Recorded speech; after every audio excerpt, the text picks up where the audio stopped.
Carta de Paulo aos Filipenses, capítulo 2, versículos de 1 a 4. Diz a palavra do Senhor: Se há, pois, alguma exortação em Cristo, alguma consolação de amor, alguma comunhão do Espírito, se há entranhados afetos e misericórdias, completai a minha alegria, de modo que penseis a mesma coisa, tenhais o mesmo amor, sejais unidos de alma, tendo o mesmo sentimento. Nada façais por partidarismo ou vanglória, mas por humildade, considerando cada um os outros superiores a si mesmo. Não tenha cada um em vista o que é propriamente seu, senão também cada qual o que é dos outros. Curve sua cabeça, vamos orar a Deus. Deus querido, Deus amado, o Senhor é maravilhoso. O Senhor nos trouxe aqui, nos deu a oportunidade de prestar um culto a Ti, e no final das contas, nós é que somos abençoados em prestar esse culto. Nós estamos abençoados aqui por podermos fazer nossas orações, cantar louvores, abraçar nossos irmãos e estar na Tua presença, sentir a Tua presença e, ó Deus, poder experimentar o Teu toque. Deus, muito obrigado pela Tua presença. Nós não somos dignos, mas o Senhor, pela graça e pela misericórdia, tem estado conosco. Eu quero pedir, ó Deus, que nesse momento a Tua palavra venha nos atingir em cheio. A Tua palavra venha impactar os nossos corações. Deus, venha tirar de nós tudo que atrapalha o poder e a ação da Tua palavra. Repreenda toda manifestação do inferno aqui nesse lugar. Que nada e ninguém venha causar nenhum tumulto, não venha trazer nenhum obstáculo que venha prejudicar o Teu povo nesse momento. Mas que o abrir da Tua palavra e o meditar nela seja nesse momento algo precioso para a Tua igreja. E que cada coração seja alimentado pela Tua palavra e haja mudança de vidas, como é a Tua vontade. É o que nós te pedimos em nome de Jesus. Amém. Queria compartilhar com a igreja nessa noite sobre os sinais de uma comunhão verdadeira. A palavra comunhão ela é traduzida em nossos dicionários como sendo uma união na mesma fé, união no mesmo estado de espírito. Ela deriva da palavra grega koinonia, que significa comum. O que é algo em comum? Comum é quando um grupo de pessoas tem, na mesma proporção, o mesmo direito e a mesma participação sobre determinada coisa. O exemplo mais comum de comunhão que nós conhecemos na nossa vida aqui na Terra e sociedade é a respeito do casamento. Quando alguém vai se casar, ele precisa dizer lá no cartório se ele vai casar em comunhão de bens, em separação de bens ou em comunhão parcial de bens. Se ele optar pela comunhão universal de bens, significa que todos os bens do casal, mesmo aqueles adquiridos antes do casamento, vai pertencer aos dois de maneira comum. Se eles optarem pela separação de bens, cada um fica com os seus bens, eles não vão ter os bens em comum. E a comunhão parcial significa que os bens que eles conseguirem adquirir na constância do casamento vai pertencer aos dois. O que tinha antes fica com cada um. Então, comunhão é você ter algo em comum. E aqui no texto que o apóstolo Paulo escreve aos Filipenses, ele está falando aqui que uma comunhão ideal é aquela que existe no pensamento, ou seja, vocês devem pensar a mesma coisa, vocês devem ter o mesmo amor, vocês devem ser unidos de alma e vocês devem ter o mesmo sentimento. Essa é a comunhão ideal, a comunhão verdadeira e que todos nós devemos buscar, não só na igreja, mas na nossa família também, no nosso ambiente de trabalho, na nossa vizinhança. E a gente sabe que é bem difícil conseguir isso num ambiente onde não há ação do Espírito Santo. Porque toda promoção da comunhão é feita pelo Espírito Santo, conforme está escrito aqui no versículo 1. A comunhão é do Espírito. O apóstolo Paulo, escrevendo aos Efésios, no capítulo 4, ele diz assim no verso 3: esforçando-vos diligentemente por preservar a unidade do Espírito no vínculo da paz.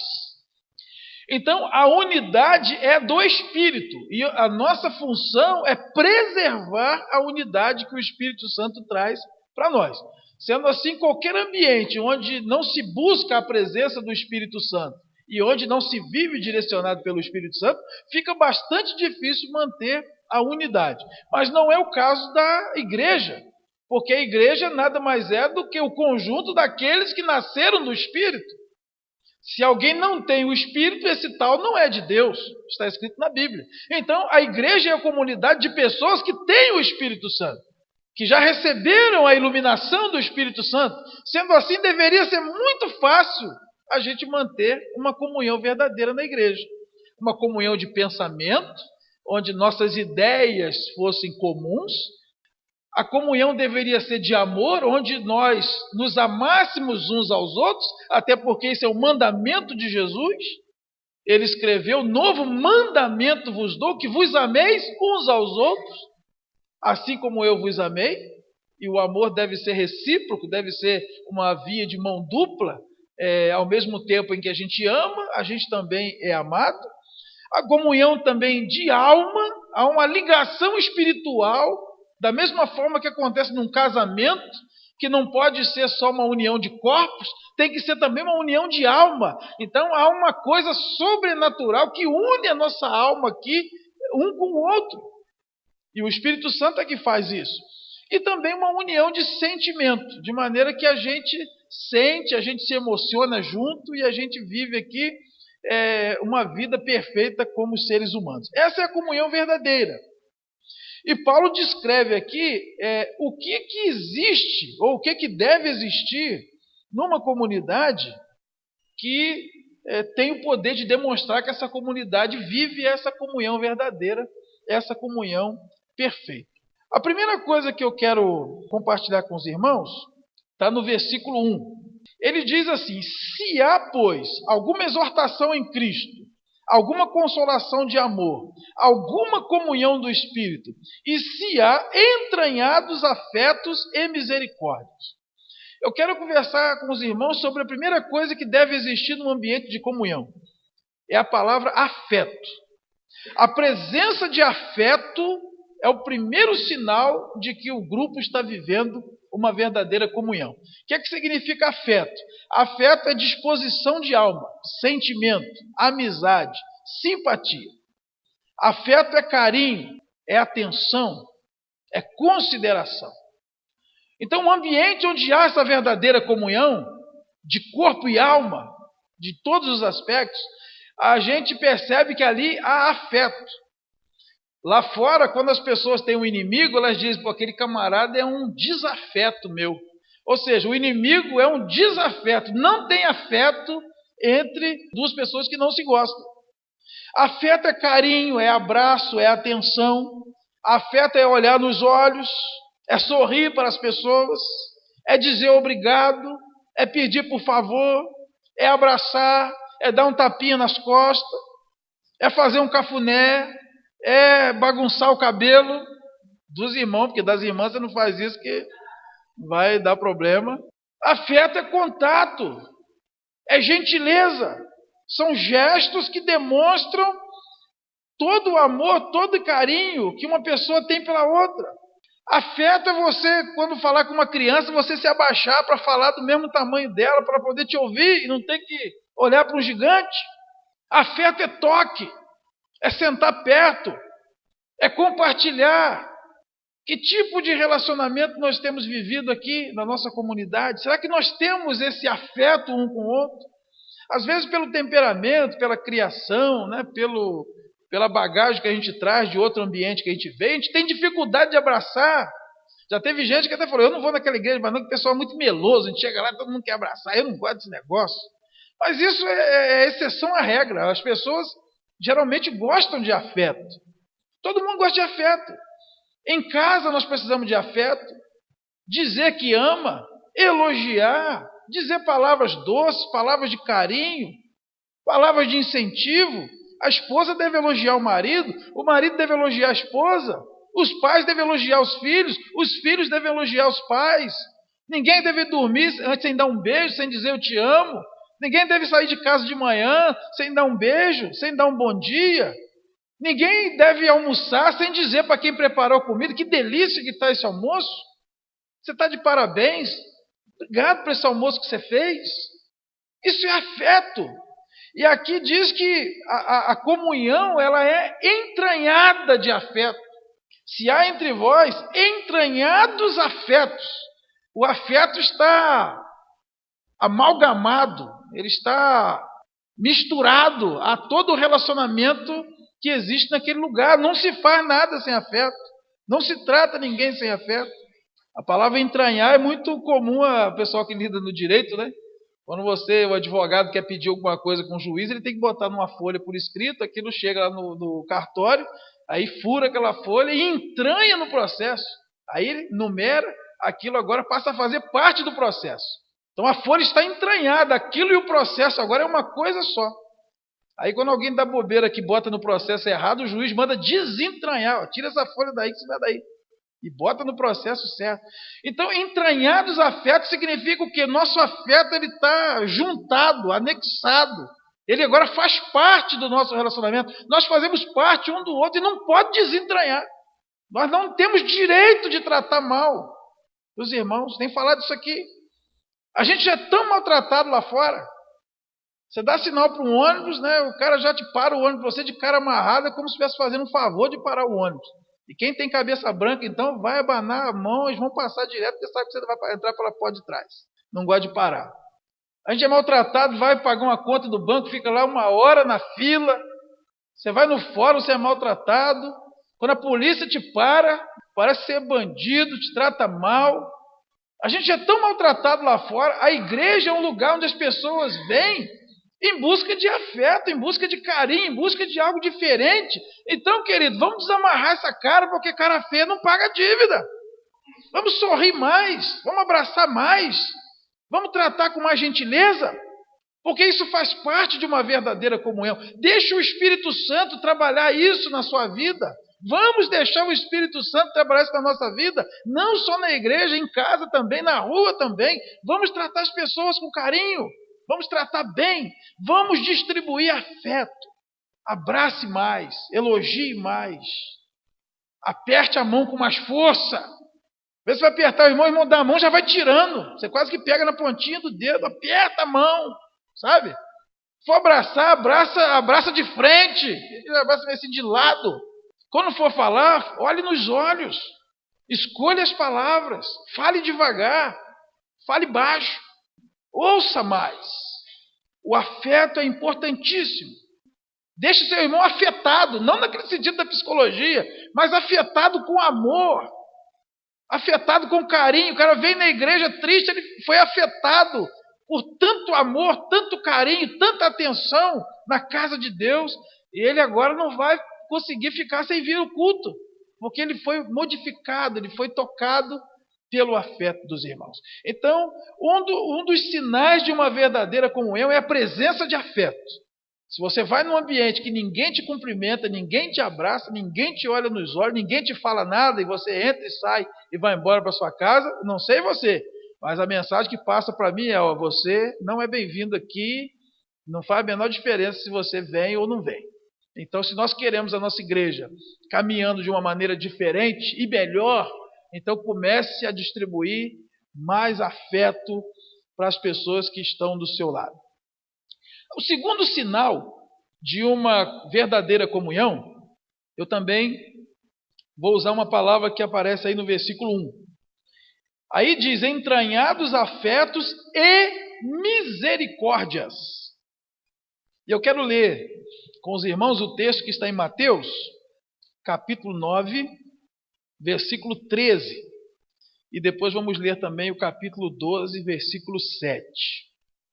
Diz assim: ide, porém, e aprendei o que significa misericórdia quero e não holocaustos, Pois não vim chamar justos, e sim pecadores ao arrependimento. Depois em Mateus capítulo 12, versículo 7. Mas se vós soubesseis o que significa misericórdia quero e não holocaustos, não teríeis condenado inocentes. Olha o que Deus está falando para nós.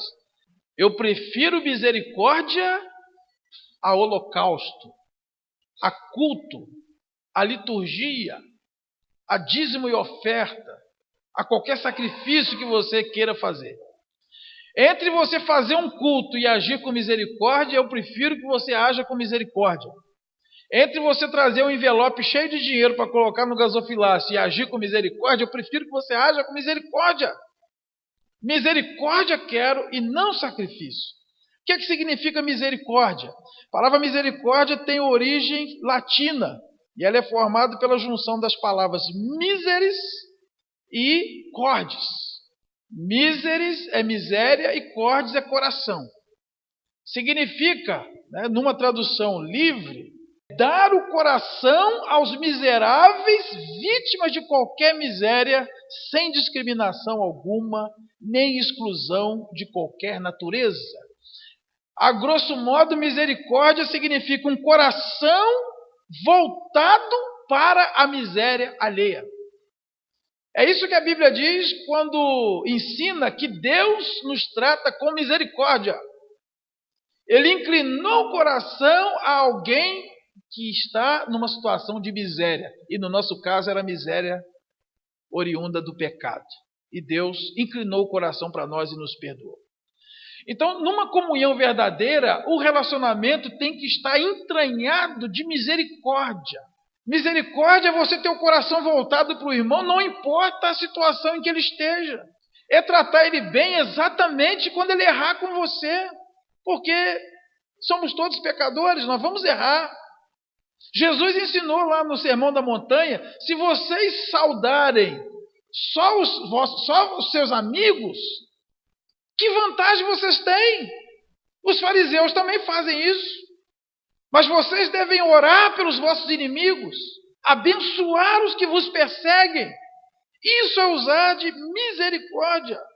Para que haja uma comunhão verdadeira, aquela comunhão que Deus deseja, é preciso ser misericordioso com o irmão, com os erros do irmão, com as limitações do irmão. Deus diz isso o tempo todo. Nós temos que lidar um com o outro com misericórdia. Assim como Deus lidou e lida conosco com misericórdia. Olha o que Tiago diz na sua carta, no capítulo 2, versículo 13. Olha que texto forte, irmãos. Porque o juízo é sem misericórdia para com aquele que não usou de misericórdia.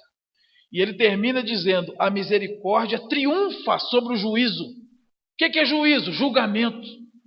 Seu irmão errou, você tem duas opções. Você vai julgá-lo ou você vai ser misericordioso com ele? Como é que está o nosso coração quando se trata de lidar com a miséria alheia? Aquele irmão que você emprestou o dinheiro, ele não te pagou. Como é que nós vamos tratar ele agora? Com juízo ou com misericórdia? Aquele irmão que falou mal de você pelas costas e você ficou sabendo, ele errou feio. E não foi aqui que ele aprendeu isso. Você vai lidar com ele com juízo ou com misericórdia? Aquele irmão que te decepcionou, aquele irmão que te prejudicou, errado. Mas como é que nós vamos lidar com ele? Com juízo ou com misericórdia? Eu vou lidar com juízo porque eu vou reivindicar meu direito. Vou até botar ele na justiça, vou processar ele porque eu quero reivindicar o meu direito. Você pode tomar esse caminho, mas você tem que saber de uma coisa. O juízo é sem misericórdia para quem não exerce misericórdia. E nós somos todos seres humanos. Amanhã nós é que podemos estar do lado de lá. E a Bíblia diz, com a medida com que medirdes, vos medirão também. Por isso que a Bíblia diz, perdoai aquele que te fez o mal. Não vos vingueis a vós mesmos. Se nós agirmos com misericórdia com as pessoas, amanhã, quando nós estivermos como objeto de misericórdia, pode ter certeza que Deus vai levantar pessoas para serem também misericordiosas conosco. Porque todos nós, em algum momento da vida, vai precisar de misericórdia. Porque a Bíblia diz que todos pecam. Não há homem que não peca. 1 de João, capítulo 1, diz que se alguém disser que não peca, é mentiroso. E faz de Deus um mentiroso também, porque ele diz que todos pecam. Não há crente que não cometa pecado. E não há pecado que o crente não cometa. Portanto, nós não temos direito de lidar com ninguém em juízo, como se nós fôssemos juiz. E a Bíblia diz que o juiz é um só, e é Deus. Então, uma comunidade, uma igreja, uma família, onde se percebe que há uma comunhão verdadeira, um dos sinais que vão aparecer ali é que há ausência de julgamento. As pessoas se tratam com misericórdia. Quando determinada pessoa que precisava chegar naquela hora tal para iniciar o trabalho, simplesmente ela não vem, não avisou ninguém, e deu a hora e a pessoa não apareceu, como é que a gente age? Será que o nosso primeiro impulso é, poxa, mas que falta de responsabilidade? Não, vou falar com o pastor, tem que disciplinar, tem que fazer alguma coisa. É muita falta de consideração, é muita falta de responsabilidade. Esse camarada não é crente, não. Onde já se viu isso, combinar certinho e simplesmente não aparecer? Isso é juízo. Você está julgando. Agora, e o irmão que tem o coração cheio de misericórdia? Que tem o coração voltado para a miséria alheia? Será que aconteceu alguma coisa com o irmão? Será que aconteceu alguma coisa? Agora estou preocupado. O irmão não chegou. Será que alguém na família passando mal? Será que ele sofreu algum acidente na viagem?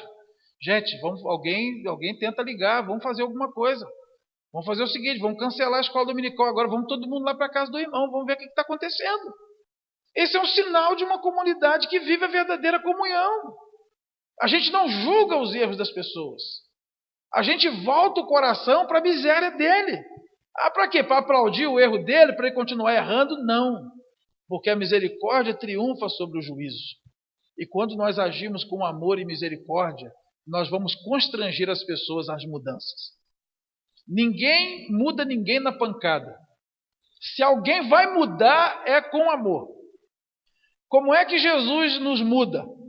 É na pancada ou é no amor? A Bíblia diz, o amor de Cristo nos constrange. Como é que eu espero que essa igreja mude? É na pancada? Não, é com amor. Eu quero que a gente mostre um amor tão grande um pelo outro que quem pense diferente fique falando sozinho e sinta constrangido. Eu quero ver uma igreja tão sorridente que quem anda com cara emburrada fica com vergonha de estar com cara emburrada no meio de tanta gente sorridente. Eu quero uma igreja que abrace tanto que aquele que não gosta de abraçar fica até sem graça e diz, poxa, eu vou abraçar. Só o amor muda as pessoas. Essa é a essência do Evangelho. Então, uma verdadeira comunhão, ela vai mostrar os sinais de misericórdia. E a misericórdia não é algo para acontecer de vez em quando. Ela tem que estar entranhada no relacionamento da igreja. Então, o primeiro sinal de uma verdadeira comunhão é a presença de afeto. O segundo sinal é o uso da misericórdia. O nosso coração está sempre voltado para a miséria do outro. O terceiro sinal de uma verdadeira comunhão é a presença de boas palavras. Colossenses capítulo 4, versículo 6 diz assim: a vossa palavra seja sempre agradável, temperada com sal, para saberdes como deveis responder a cada... Quando nós voltamos lá para o texto de Filipenses capítulo 2, nós vamos perceber aqui no versículo 1 a presença das palavras exortação, consolação. E aqui diz, a exortação deve ser em Cristo. A consolação deve ser de amor. E as palavras que nós usamos uns com os outros devem ser palavras equilibradas, temperadas com sal. Nós cantamos um hino aqui na igreja que diz assim, sobre tua vida vou profetizar. O que é profetizar? Profetizar é lançar a palavra do Senhor. E quando nós abrimos lá em 1 Coríntios, capítulo 14, versículo 3, diz que a profecia ela tem 3 funções. Quem profetiza fala aos homens, edificando, exortando e consolando. Então nós deveríamos pegar esse cântico, que a gente canta bastante, e colocar ele em prática na nossa vida. E realmente falar com os irmãos profetizando na vida deles. Ou seja, todas as nossas palavras deveriam ser para exortação, ou seja, para estímulo, para motivação, para admoestação, a se voltar aos princípios.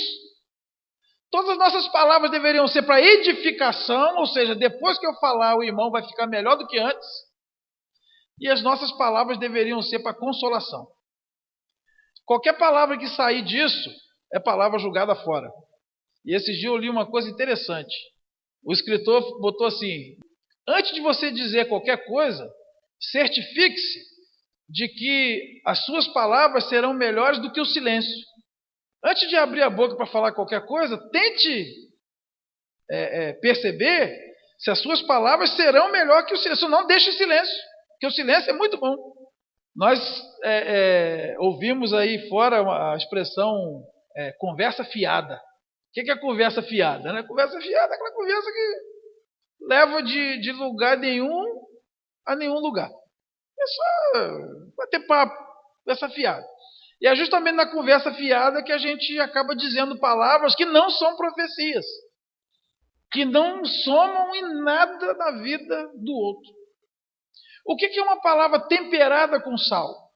Se uma comida tiver sem sal, ela está ruim. Se ela tiver com muito sal, ela também está ruim. Temperada com sal significa o quê? Ela está saborosa, ela está no ponto, houve um equilíbrio. Portanto, se eu falo pouco com meu irmão, essa comunicação está ruim.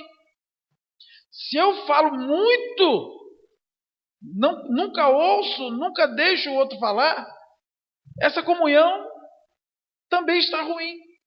Tem que haver um equilíbrio. Um dos sinais de uma comunhão verdadeira é que nós usamos na comunicação boas palavras. Quando nós abrimos a boca, ou vai ser para motivar, ou vai ser para edificar, ou vai ser para consolar. As minhas palavras não aborrecem ninguém. Ninguém vai na igreja e volta para cá chateado por causa de uma coisa que eu falei. Porque eu já aprendi aquela oração que o salmista fez, e eu digo: Senhor, bota sentinela na porta da minha boca, vigia os meus lábios. Os sinais de uma verdadeira comunhão é quando as palavras que são ditas são boas palavras. E por que eu estou usando esse termo, boas palavras? Provérbios, capítulo 15, versículo 23. Está escrito assim: o homem se alegra em dar resposta adequada, e a palavra dita a seu tempo, quão boa é. Olha que maravilha. Às vezes nós falamos a coisa certa, mas na hora errada. Às vezes nós falamos a coisa certa, mas do jeito errado. Às vezes nós falamos a coisa certa, mas no tom errado, na velocidade errada, no volume errado. Por isso que a palavra tem que ser temperada com sal. Não carrega no sal, não, irmão. Use uma palavra equilibrada. O mesmo escritor dos Provérbios disse que a palavra branda desvia o furor. Que tipo de palavra nós usamos? Será que nós podemos nos referir a essa nossa comunicação aqui como palavras ditas a seu tempo? De o irmão falar alguma coisa, você dizer assim: poxa, irmão, que palavra boa que você me falou. Quando você chamar o irmão e der um toque nele, ele vai entender como um conselho. Ele vai entender que você quer o bem. Ele não vai entender como crítica, ele não vai entender como julgamento. Ele não vai se sentir desestimulado. Ele não vai se sentir desmotivado a fazer o que ele vinha fazendo. Ele vai dizer: pastor, obrigado por essa palavra. Boa palavra. Ele vai dizer para o presbítero: boa essa palavra, presbítero. Ele vai dizer para você, irmão: eu estava precisando ouvir essa palavra, porque a palavra foi dita a seu tempo. Um dos sinais de uma comunhão verdadeira é quando a comunicação, as palavras que são ditas, são palavras boas, são palavras proféticas. E que é uma palavra profética? É aquela palavra que exorta, que consola e que edifica. E cada um de vocês, como profetas de Deus, que tem o Espírito Santo nas suas vidas, vocês podem se comunicar assim, um com o outro. Não deixe que as suas palavras machuquem o seu irmão. Até a verdade tem que ser dita em amor. Escolha as palavras, escolha o momento, escolha o tom, escolha a sua fisionomia, e então a sua palavra vai trazer bênção para a vida daquele que está do seu lado. O quarto sinal de uma comunhão verdadeira são atitudes abnegadas. Versículos 3 e 4 desse texto que nós lemos, voltando lá para Filipenses capítulo 2, verso 3 e 4 diz assim: nada façais por partidarismo ou vanglória, mas por humildade, considerando cada um os outros superiores a si mesmo. Não tenha cada um em vista o que é propriamente seu, senão também cada qual o que é dos outros. O que é partidarismo? Nós que somos envolvidos aí na sociedade com a política, nós sabemos muito bem o que é partidarismo, o que é política partidária, o que é um partido político. É um grupo que tem uma ideologia, que tem um interesse. Na comunhão, não se pode fazer nada para favorecer determinado grupo.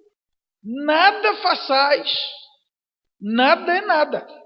Nada na igreja se faz por partidarismo. Para favorecer a família, para favorecer os amigos, para favorecer os oficiais, para favorecer as mulheres, para favorecer os jovens. Não pode haver esse espírito no nosso meio, nem na assembleia, nem nas reuniões, nem no culto. Porque nós somos membros de um corpo só. Todos somos membros de um mesmo corpo. E todos os membros têm direito de receber a mesma alimentação que vem da cabeça, que é Cristo. Então nós não podemos privilegiar um grupo. A igreja é de todos e para todos. Tenho conversado bastante com o Ministério do Louvor, falei, vamos diversificar esses ritmos. Todos os ritmos são para Deus. Todos os instrumentos existem para adorar a Deus. Porque a igreja é de todos. Falei, bota umas músicas pentecostal aí, gente. Precisar, a gente arruma as letras ali, entendeu? Tem os irmãos que gostam da música do fogo. Tem os irmãos que gostam dos salmos e hinos. Cadê as músicas clássicas? Cadê? Castelo Forte? Cadê? Então nós temos que ter uma igreja para todos. A pregação é para todos. Eu falo isso para a igreja, né? Na igreja tem pessoas que estão sendo evangelizadas, tem pessoas que estão sendo discipuladas, tem pessoas que estão sendo consolidadas e tem pessoas que já amadureceram. Então a pregação ela tem que atingir a todos. Se eu falo só para as pessoas maduras, o visitante vai comer o quê? Se eu falo só para o visitante, o que o crente maduro vai comer? Eu falo para os irmãos, é igual tratar das galinhas lá na roça. Você tem que jogar quirelinha para os pintinhos, milho para as galinhas, ração. Cada um tem que comer uma coisa. Pintinho não consegue engolir o milho, vai morrer de fome. Na hora de alimentar o povo, você tem que julgar de tudo. Aí aquele crente mais maduro fala para o pastor, fala uns negócios sem noção, uns negócios. Aí o visitante, às vezes, ouve o pastor falar uma palavra em grego e tal, fala, pô, pastor também. É porque nós tem gente aqui que tem 30 anos de igreja, tem gente que tem um dia, uma semana. Então o culto nunca vai ser para um grupo, nunca vai ser para o seu gosto. Porque nós somos um corpo, e o corpo tem muitos membros, e os membros são diferentes uns dos outros, e tem que ser diferentes mesmo, porque senão não seria corpo. Paulo disse, se todo o corpo fosse ouvido, não seria corpo.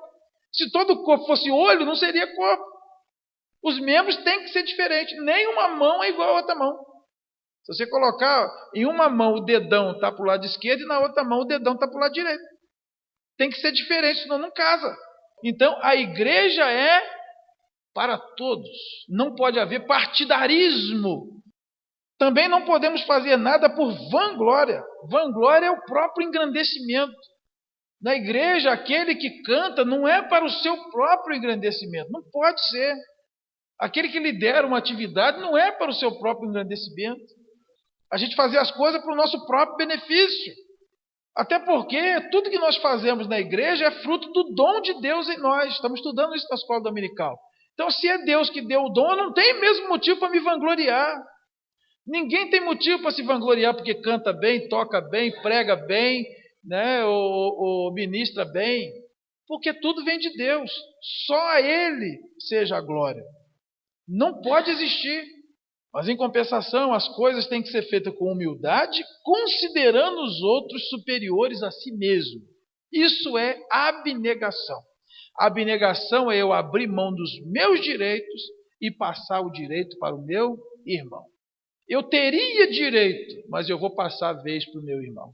Não buscar o seu próprio interesse em primeiro lugar, porque isso é egoísmo, mas pensar sempre no outro também. E foi bom o apóstolo Paulo ter colocado essa palavra também.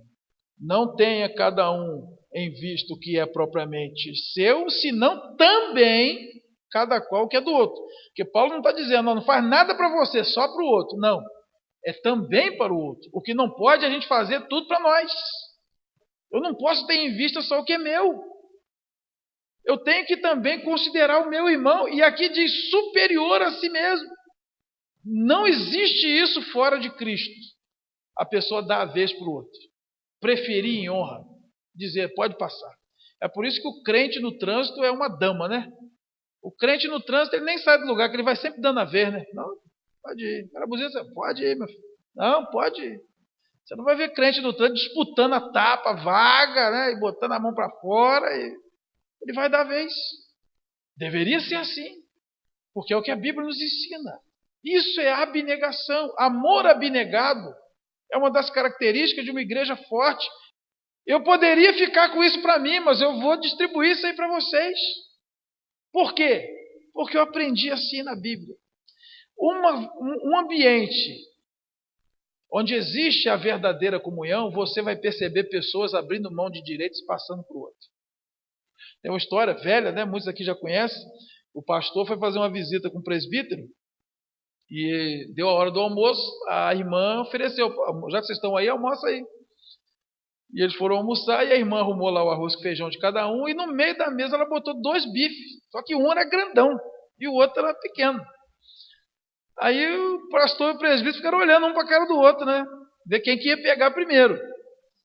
Aí pega, não pega, o presbítero foi, pá, fisgou o grandão, botou no prato. O pastor pegou o pequeno, né? Já amarrou a cara, almoçaram. Aí na saída o pastor falou, pois é, né, irmão?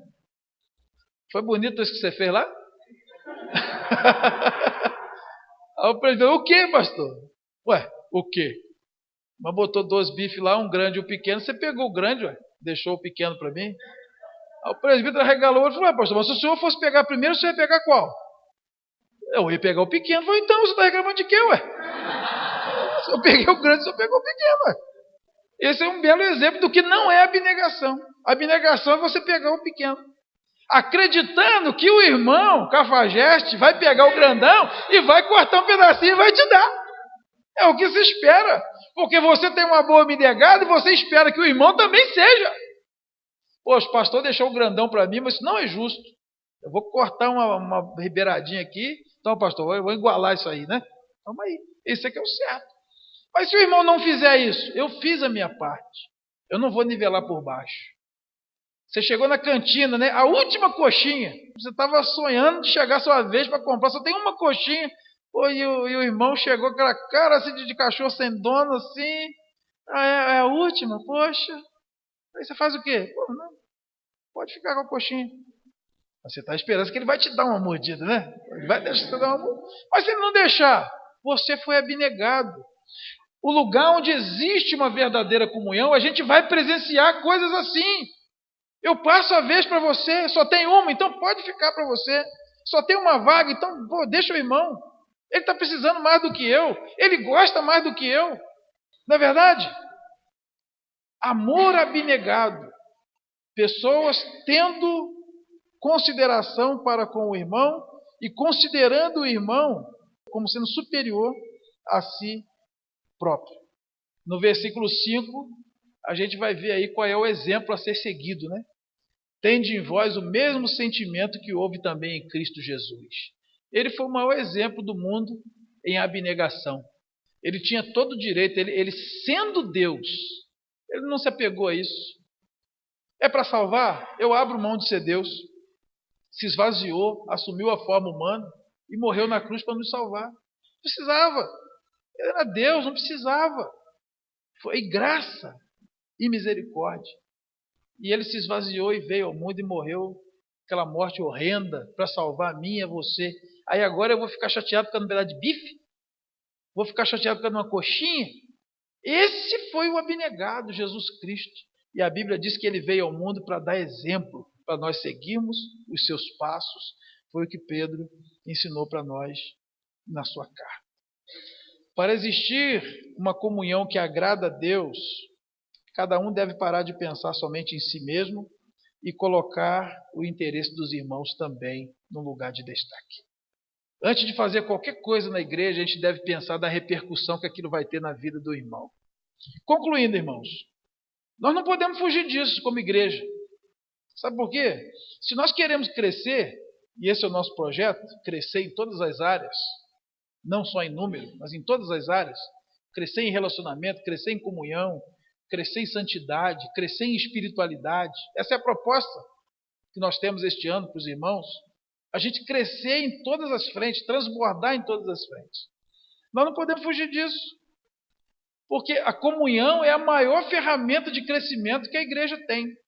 Se nós lermos em Atos capítulo 2, do versículo 42 ao 47, lá diz que eles viviam em comunhão, e enquanto isso, o Senhor ia acrescentando os que iam sendo salvos. Se nós apresentarmos aqui esses sinais, irmãos, presta atenção.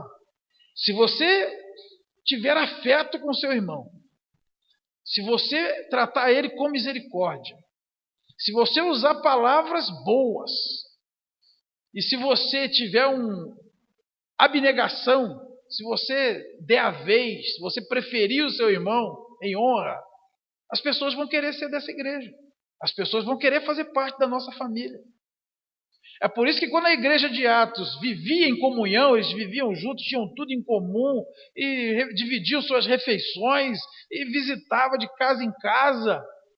Até os seus bens materiais eles vendiam e distribuíam à medida que alguém tinha necessidade. Enquanto isso, o Senhor ia acrescentando os que iam sendo salvos. A comunhão é uma ferramenta que tem de crescimento de igreja. E lá em João capítulo 17, versículo 21, Jesus orou por nós.